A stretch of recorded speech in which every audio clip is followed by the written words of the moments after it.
El famoso libre albedrío. El famosísimo libre albedrío. Es un tema que es muy polémico, es un tema que genera, conflicto. Es un tema que genera conflicto y ha generado muchas discusiones a lo largo de la historia. Esto no es un tema que se ha discutido, qué sé yo, recientemente, sino que es un tema que se ha discutido siglos, ¿no? Ya tenemos las primeras discusiones en el siglo IV con uno de los más grandes teólogos que ha tenido la historia, que ha sido Agustín de Hipona, junto con Pelagio, ¿no? Es una discusión que podemos decir tiene 17 siglos. Y hoy la cultura está impregnada por ese pensamiento, ¿no? El pensamiento del libre albedrío, o pelagianismo también se le llama. La cultura, si nosotros le preguntamos a cualquier persona acerca del libre albedrío, todo el mundo lo conoce, todo el mundo sabe qué es el libre albedrío. Realmente ha generado una cosmovisión, un sistema de pensamiento en la cultura y casi nadie conoce la otra posición, casi nadie conoce la otra tesis, vamos a decir. Entonces, nosotros como creyentes, nosotros como cristianos, deberíamos estar influenciados por la filosofía del libre albedrío, deberíamos estar influenciados por esta cosmovisión del libre albedrío, o el cristianismo no es compatible con el libre albedrío. Bueno, desde ya te digo que absolutamente no. El libre albedrío es totalmente incompatible con el cristianismo, completamente, es una herejía, es abiertamente una enemistad contra el teocentrismo. Sin embargo, esto lo desconoce la mayoría de creyentes, lo desconocen la mayoría de cristianos, y de una manera muy sutil se ha mimetizado o se ha fusionado con el cristianismo y de una manera casi haciendo malabares se logran sostener ideas, porque una de las cosas que produce el hecho de no entender el libre albedrío, el teocentrismo, no poder hacer esta distinción, una de las cosas que produce es la contradicción. Es la contradicción flagrante y abierta. Una persona puede decir, bueno, Dios tiene un propósito y Dios tiene una causa, Dios es la causa de todas las cosas, y al mismo tiempo decir, no, mi voluntad es la causa de todas las cosas. Entonces fíjate que ya hay esas tensiones que se dan. Se da esa tensión. Dentro de la escritura, yo te venía escuchando, en la introducción vos hablabas y decías, uno quiere conocer la voluntad de Dios, y la voluntad de Dios ya está escrita. O sea, si quisiéramos conocer, iríamos a la Biblia, ¿no? Exacto. Pero justamente, esto de que decía una vez un pastor, lo que no conozco de Dios, la religión lo inventó. Y entonces, como le huimos a la escritura y no conocemos a Dios, nos quedamos en las tensiones e inventamos, que ahí es donde se aparta totalmente de la visión bíblica. Se aparta, se aleja completamente de la enseñanza bíblica, porque era lo que te decía.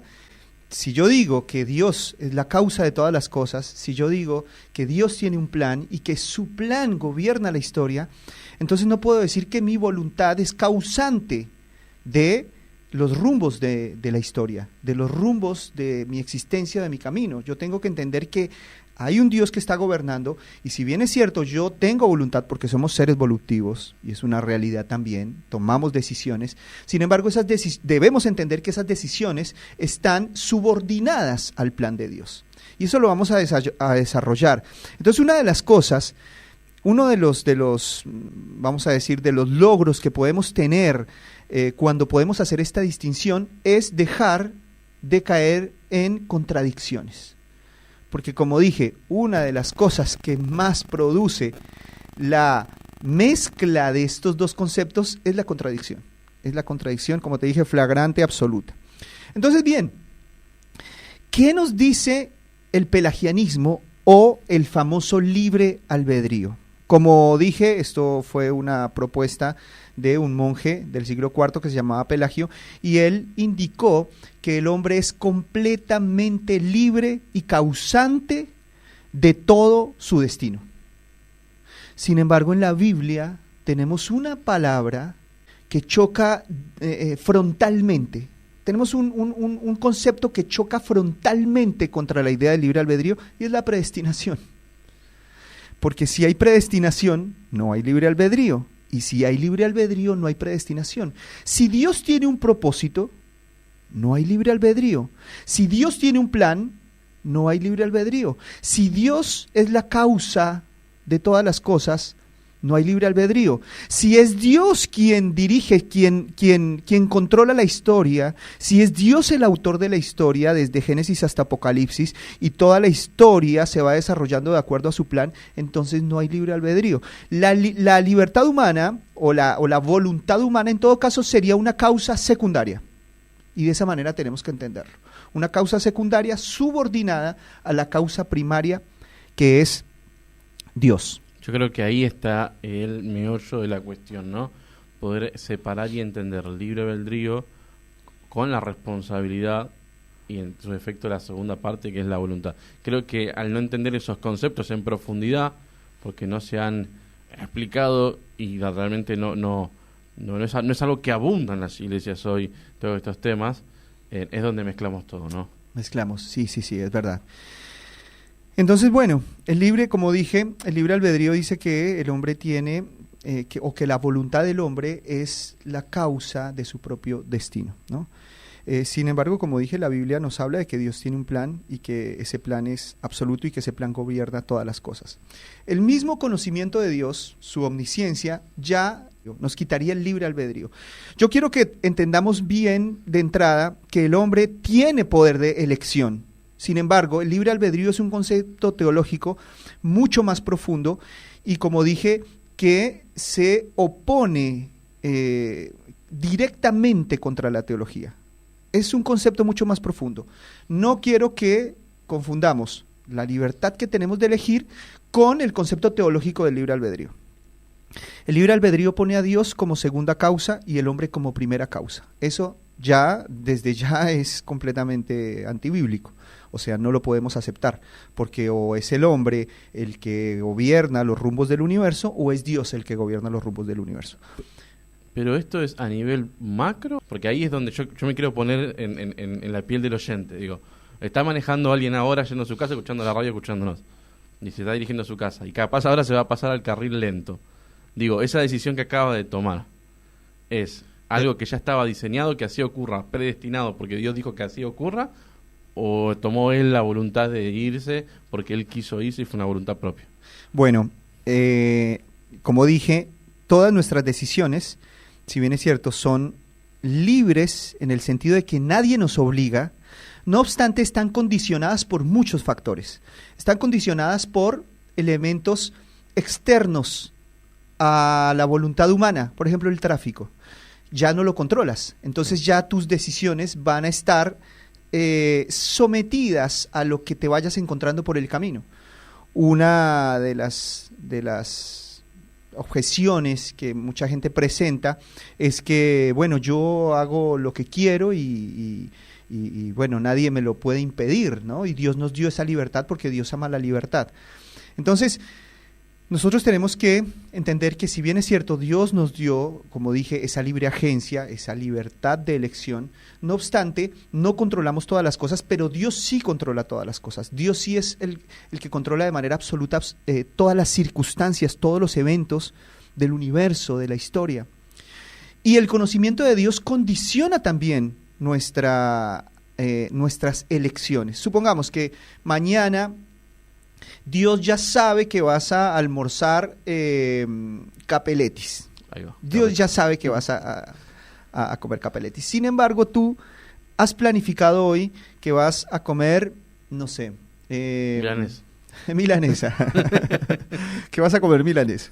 Entonces ya lo tienes determinado, compraste las milanesas hoy, preparaste todas las cosas. Llega el día de mañana y antes del almuerzo alguien te invita o surge un asunto, terminas en una reunión y en la reunión te dan a comer capeletis. Dios conocía todos esos eventos que iban a pasar en las circunstancias y el conocimiento de Dios hoy es que tú ibas a comer capeletis. Dios ya sabe todas las cosas y eso se le conoce en la teología como la omnisciencia. Dios es omnisciente. Si el conocimiento de Dios hoy es real, si Dios hoy conoce los hechos del mañana de manera absoluta perfecta, entonces mi vida está sometida a ese conocimiento. Ya no tengo la libertad teológica de elegir comer milanesa, porque Dios ya tiene en su conocimiento que voy a comer capeletis mañana. Y el hecho de que Dios conozca todas las cosas, desde antes de la fundación del mundo, hace que ya yo no tenga libertad teológica. Estoy hablando de la libertad teológica, no estoy hablando de la libertad natural, sino de la libertad teológica. Ya no tengo la libertad teológica de elegir comer milanesa. Esto en la filosofía se conoce como el determinismo, y hay muchas escuelas filosóficas que argumentan a favor del determinismo. O sea, determinismo es lo mismo que predestinación, y indeterminismo es lo mismo que el libre albedrío, solamente que el libre albedrío y predestinación están en escuelas teológicas, y determinismo e indeterminismo se tratan en escuelas filosóficas. Ahora, la pregunta, creo que es la pregunta clave desde el Génesis, en donde Adán y Eva eligen, según uno puede leer.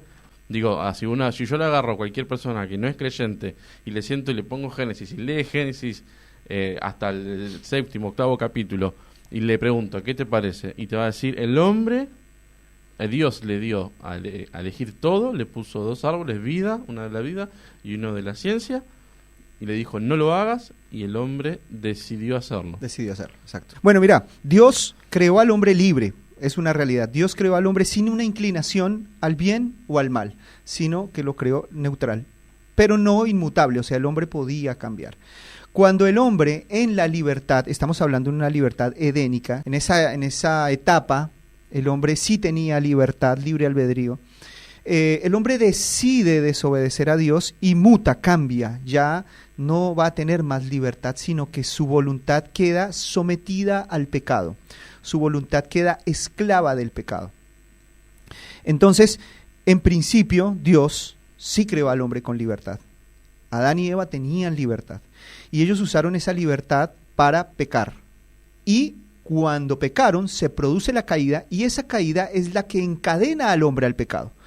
Jesús dijo, si alguno practica el pecado, esclavo es del pecado. Fíjate que ya ese concepto que nos da Jesucristo de esclavitud ya se opone al libre albedrío, ¿no? Si el hombre practica pecado, es esclavo del pecado. Y no estamos hablando de una práctica exterior solamente, sino que también estamos hablando de una práctica interior. ¿Qué hombre domina sus deseos? ¿Qué ser humano domina su mente de manera absoluta? Ninguno. No dominamos, sino que estamos esclavos de los deseos. Podemos tener obediencia externa, pero como dice Juan Calvino, es muy difícil salir de la obediencia a nosotros mismos y a nuestros deseos de manera interna. Entonces, uno es el comportamiento externo, pero otro es el comportamiento interno. Y en el comportamiento interno es donde nos damos cuenta que no somos libres, porque no podemos decidir muchas cosas internamente. Internamente no podemos decir, nunca más voy a pecar, o nunca más voy a enojarme, o nunca más voy a... No, son cosas que no están bajo nuestro dominio, sino que nos dominan a nosotros. Entonces, una manera de entender que el hombre no es libre es entender que los deseos quedaron caídos y la naturaleza de los deseos domina la voluntad. Muchas personas piensan que la primera potencia del ser humano es la voluntad. La mayoría, que la primera potencia, la voluntad, es una fuerza motora que dirige completamente al hombre. Pero eso no es una verdad. La verdad es que la potencia primaria que gobierna a todo hombre es el deseo, es el querer, ¿no? Y esto fue lo que cayó, lamentablemente, porque cuando Adán cae en el Edén, pierde todo deseo por Dios. Recordemos que lo que él primero hace es huir. Sí, se esconde. Él huye de Dios. Ya Dios y el hombre se repelen, porque Dios es santísimo y el hombre es pecador ahora. Entonces no hay comunión entre la luz y las tinieblas. Ya se repelen por naturaleza. Así como dice Juan el Bautista, las serpientes huyen del fuego. Dios es fuego consumidor y el ser humano en su estado de pecado es como una serpiente. Entonces, ya esa enemistad que se crea entre Dios y el hombre hace que el hombre se aleje de la fuente del bien y quede completamente esclavo del mal.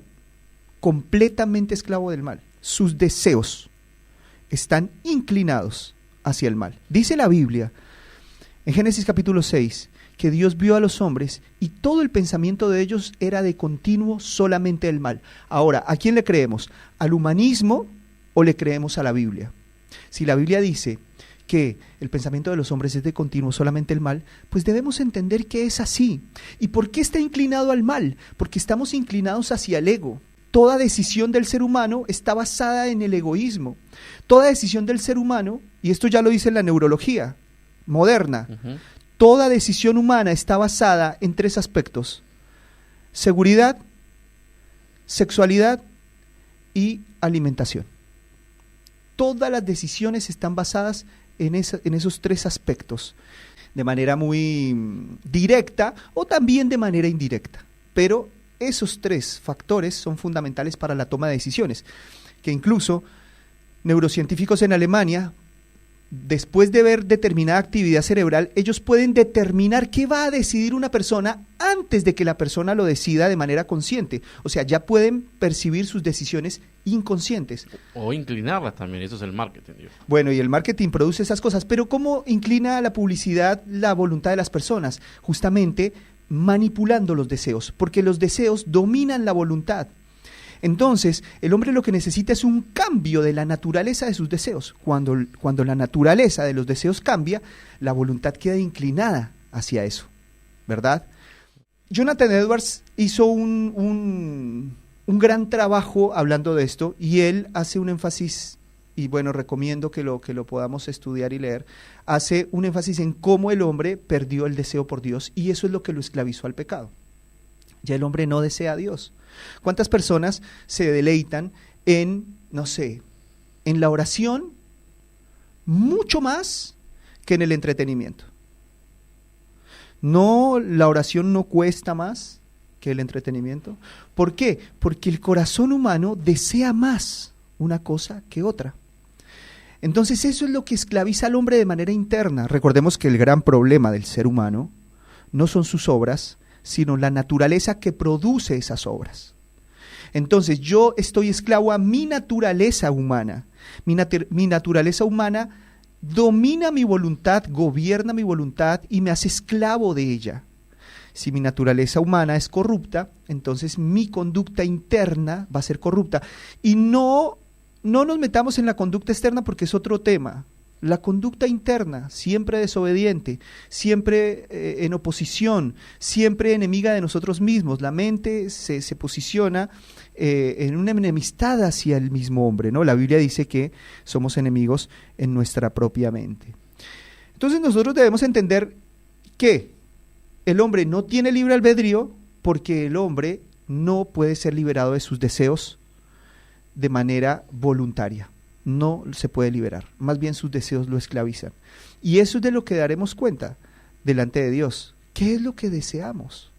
Recordemos que Dios pone el querer como el hacer, Dios pone el deseo como el hacer. O sea, Dios cambia la naturaleza para que podamos nosotros ser libres verdaderamente en el hacer. Entonces, como te dije, escuelas de filosofía, incluso la ciencia moderna, la neurología, respaldan el concepto de que el ser humano no es libre, sino que su concepto de libre albedrío es una ilusión, es una verdadera ilusión. ¿Cómo nosotros debemos entender entonces nuestra vida? Debemos entender que hay un propósito que está gobernando todas las cosas, un propósito divino que gobierna todas las cosas, y tenemos que descansar en ese propósito divino. Aquí surge un problema, y es que la gente dice, ¿qué pasa con los hombres malos? ¿Qué pasa con los hombres malos? Porque yo estoy de acuerdo en que Dios me predestina por el buen camino, y fantástico, maravilloso. Dios me determinó a ser como Cristo, determinó mi salvación. Me dio una nueva naturaleza. Me da una nueva naturaleza, yo voy avanzando en ese camino cristiano. En este momento, bueno, en nuestro presente ya sabemos que no estamos perfeccionados, entonces cometemos errores, podemos caer, pero como ya estamos predestinados, entonces también nuestro levantar está predestinado, también nuestro crecimiento está predestinado porque de Dios viene el crecimiento, también nuestros cambios están predestinados. Cuando nos encontramos con las alertas bíblicas y respondemos positivamente ante esas alertas bíblicas, eso también está predestinado. Porque mucha gente dice, bueno, pero entonces Dios, ¿por qué dice, tengan cuidado con esto, ojo con aquello, si ya Dios sabe todas las cosas? Bueno, porque es que Dios gobierna es por medio del curso natural de la historia. Dios no vino de una manera tiránica o autoritaria o no es un dictador universal. No, Dios lo que hizo es, a través del curso natural de la historia, determinar todo lo que va a acontecer. Y eso es un concepto que nosotros tenemos que tener bien claro, porque es el curso natural de la historia el que se encamina a los propósitos de Dios. Y en ese curso natural de la historia podemos ver la libertad de elección humana. Sin embargo, podemos ver a los hombres esclavos del pecado, ¿no? O sea, libertad, como dije, no teológica, sino libertad natural. Y en esa libertad natural, pues el hombre lamentablemente muchas veces se termina inclinando hacia la enemistad con Dios. Solamente Dios puede sacarnos de nuestra enemistad natural que tenemos hacia Él, y Él cambiar nuestros afectos, cambiar nuestros deseos, para que nuestro destino tome un rumbo de acuerdo a su plan salvífico.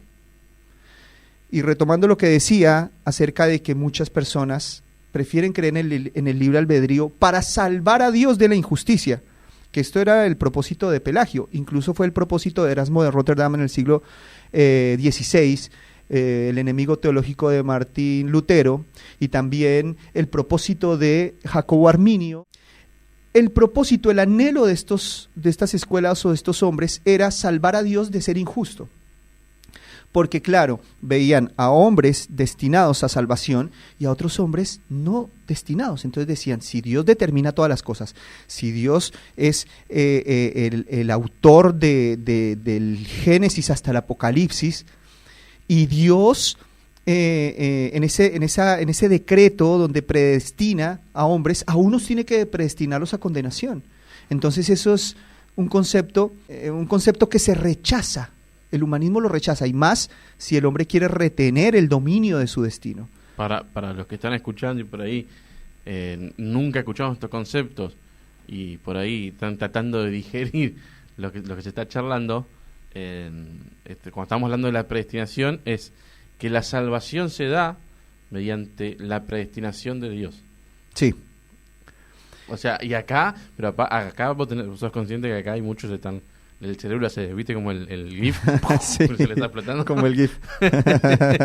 Porque claro, se nos enseñó todo el tiempo de que nosotros somos quien abrimos la puerta a Cristo, y somos quien le damos la oportunidad a Jesús a que entre en mi corazón. Sí. O sea, somos nosotros quien le estamos diciendo, bueno, a ver, yo voy a ver si te abro la puerta a mi corazón para que me salves o no. Bueno, eso que dices es muy bueno, porque claro, tomamos Apocalipsis 3, creo que es 3:10, donde se nos dice, aquí yo estoy a la puerta y llamo, si alguno oye mi voz y abre la puerta, yo entraré a él y cenaré con él y él conmigo.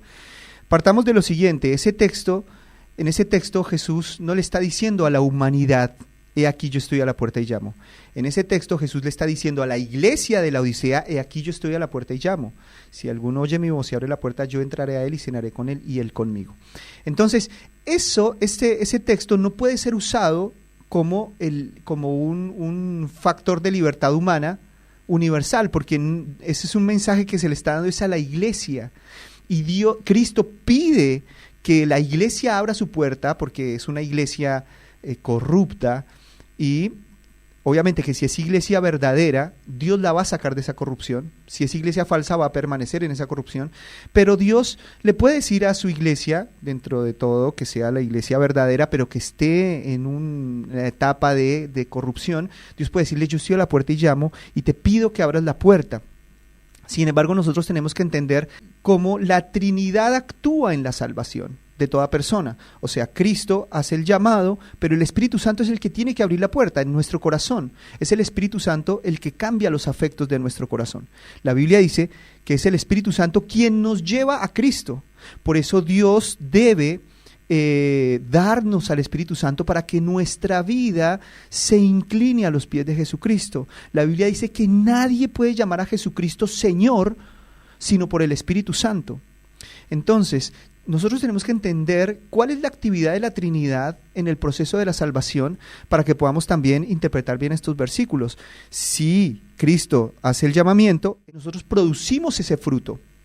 No es que seamos marionetas de Dios, porque esto es lo primero que la gente dice, bueno, entonces somos marionetas de Dios porque el Espíritu Santo me hace como una computadora, como una máquina. Pero yo siempre digo, no somos computadoras, ni somos títeres, ni somos marionetas. Lo que sí somos marionetas es del pecado. Somos computadoras del pecado. Sí estamos programados por el pecado, pero Dios no nos hace computadoras. Ahora, lo que Dios hace es cambiar nuestra naturaleza, y como dije, al cambiar la naturaleza, cambian la naturaleza de los deseos, y al cambiar la naturaleza de los deseos, la voluntad se inclina hacia lo que el corazón más desea. Entonces, cuando el corazón humano corrupto que desea y ama el pecado es intervenido por Dios y su naturaleza cambia y cambian sus afectos, entonces ahora sus afectos ya no son el pecado, sino que sus afectos son Dios, entonces la voluntad se inclina a estos deseos y por consiguiente los hechos son el fruto de ese cambio, de esa transformación. Cuando nosotros damos testimonio en la iglesia de que Dios nos ha dado una vida nueva, es porque entendemos este concepto, que no fue mi voluntad, ni mi fuerza de superación personal, ni mi reflexión, ni mi intuición la que me cambió, sino que fue Dios el que me cambió y por eso yo salí del pecado. No nos atribuimos a nosotros ese cambio, no nos atribuimos a nosotros mismos ese logro. Sabemos que no es mérito humano, sino que es mérito de Dios. Sin embargo, en la construcción de la teología nos contradecimos y decimos que creemos en el libre albedrío. Pero acá yo estoy pensando un poco lo que había escuchado una reflexión de Sproul, y él decía que en el infierno no vas a encontrar a alguien diciendo, uy, tuve la oportunidad, o por qué yo quise y no pude y buscar, ¿no? Sino gente realmente consciente de haber rechazado. Y esto que vos lo que estás desarrollando claramente te para sobre que el evangelio también para unos es condenación. Uh-huh. Porque entender el verdadero evangelio, del cual vos estás nombrando ahora, puede ser condenación para muchos, porque puede ser que no acepten este concepto. Es decir, no, si Dios es eso, yo lo rechazo. Sí. Y creernos más justo que Dios. O nosotros aceptamos que Dios tiene una voluntad y que es libre, y que todas las decisiones que Él toma son justas, santas y sabias, o nosotros nos oponemos a ello y todo lo que no nos parece a nosotros lo usamos para juzgar a Dios como injusto. ¿Qué problema tenemos en esa decisión de Dios si ya sabemos que Dios conoce todas las cosas? Si ya sabemos que Dios sabe quiénes son el número de todos los salvos con sus nombres y Dios ya sabe quién es el número de todos los reprobados con sus nombres. La Biblia es clarísima. La Biblia dice que Dios endureció el corazón de Faraón. La Biblia dice que no depende del que quiere ni del que corre, sino de quien Dios tenga misericordia. Entonces, si nosotros entendemos que la humanidad está en un estado de condenación, la humanidad está caída, o sea, la humanidad ya está condenada. Porque otro concepto que se usa mal es ese, la gente piensa que el ser humano está por ser condenado, que van a ser condenados y que hay que salvarlos de esa caída en condenación. No, el ser humano ya está en condenación desde el Edén, y es una condenación justa. O sea, si Dios, a partir de la caída de Adán, enviara toda la raza humana a condenación, sería un acto plenamente de justicia. No tiene Dios obligación de enviar a Jesucristo, ninguna obligación tiene de enviar a Jesucristo. Y entonces desde Adán hasta los últimos seres humanos de la historia se irían al infierno de manera justa. Sin embargo, Dios decide, por el puro afecto de su voluntad, tomar un grupo de todos esos condenados ya justamente, de todos esos condenados de manera, sí, justa, sentenciados justamente, atraer a un grupo de sus enemigos y hacerlos sus amigos y darles gracia. Entonces, mucha gente dice, no, ese Dios malvado, yo no creo en ese Dios malvado. No es un Dios malvado, es un Dios justo que sentenció a la humanidad a condenación desde el Edén. Es un Dios de gracia que en medio de ese juicio justo decidió por misericordia salvar a un grupo. A mí se me ocurren muchas preguntas de la cual un oyente que nunca ha escuchado esto puede hacerse. Por ejemplo, que no sé si nos da el tiempo, pero cuando Dios dice que va a sacar y destrozar, creo que era a Sodoma, y empieza Abraham a hablar con Dios y le dice, bueno, pero si encontrás 50 justos, vas a... bueno, no. Bueno, pero si encontrás 40 justos, no. Bueno, pero si encontrás 30, no. Y aunque sea si encontrás uno, bueno, no. Si encuentro aunque sea un justo, no voy a... O sea, entonces, en ese caso, aplicado, si bien entendemos que el Antiguo Testamento es la sombra de Jesucristo y de lo que vendría a ser él, pero en ese concepto, ¿qué se puede entender? O sea, está diciendo Dios, voy a hacer esto. Y un hombre dice, bueno, y empieza como a negociar con Dios para ver, pareciera que en este planteamiento encontramos a Dios determinado y a un hombre que dice, bueno, aunque sea uno, si hay uno, no lo haré. Y ahí Dios, bueno, está bien, si hay uno. Nosotros tenemos que entender que Dios es inmutable, o sea, Dios nunca cambia. Dios no se arrepiente, Dios no es hombre para que mienta, ni hijo de hombre para que se arrepienta. Entonces Dios no es mutable, Dios no dice, antes de la fundación del mundo los voy a salvar, y por mitad de camino dice, no, mejor no, me arrepiento y no salvo a nadie. Dios no es mutable, y una de las seguridades que tenemos nosotros de la salvación es que Él no es mutable, sino que es inmutable. Sin embargo, la Biblia usa este tipo de lenguaje metafórico que puntualmente es un antropomorfismo, donde le da a Dios determinadas características de ser humano, y Dios como que usa un lenguaje humano, pero es para que nuestra mente pueda entender conceptos más profundos. Las metáforas, las ilustraciones, las figuras literarias ayudan a nuestra comprensión para poder llegar a conceptos mucho más profundos. Las ilustraciones son tremendamente profundas. Las ilustraciones llegan a donde el lenguaje no llega. Entonces nosotros tenemos que entender que la Biblia usa de muchas figuras literarias y tenemos que entenderlo de esa manera. Cuando Dios dice que Él se iba a arrepentir de eliminar a determinadas naciones y se arrepintió de haber hecho al hombre, no significa que Él se haya arrepentido, que dijo, uy, ya no sé por qué hice esto lo hice mal. Sería un Dios errático, sería un Dios falible, sería un Dios que falla, pero Dios no es falible. Eso ya lo vemos en el Nuevo Testamento. Eso ya son afirmaciones del Nuevo Testamento que articulan las lecturas del Antiguo Testamento. Entonces, lo que nosotros entendemos ahí es que se están usando antropomorfismos que nos llevan a ver cómo Dios se entristece por la conducta del ser humano. Recordemos que toda la información teológica no la tiene Génesis, sino que Dios la fue soltando de manera progresiva hasta llegar al Nuevo Testamento. Y es el Nuevo Testamento el que tiene la información condensada. Es el Nuevo Testamento el que nos habla de predestinación. Es el Nuevo Testamento el que nos habla de el plan secreto, oculto desde antes de los tiempos, que se reveló a partir de ese momento, que era Jesucristo, por ejemplo. Jesucristo era el gran misterio que escondía el Antiguo Testamento. Entonces nosotros no tenemos, o sea, los autores del Antiguo Testamento no tenían toda la luz que tenían los apóstoles. Entonces por eso escribían de acuerdo a su luz. Sin embargo, son escritos que necesitamos nosotros para poder entender de manera plena todo lo que Dios está haciendo con la humanidad. Pero entendamos que en ese momento no tenían toda la información teológica completa. O sea, lo que sabía David, Moisés no lo sabía. Y lo que sabía Pablo, no lo sabía David. Pablo tiene una acumulación de información mayor. Entonces, por eso nosotros tenemos que siempre que vamos a interpretar el Antiguo Testamento, hacerlo a la luz del Nuevo Testamento. Y es importante eso.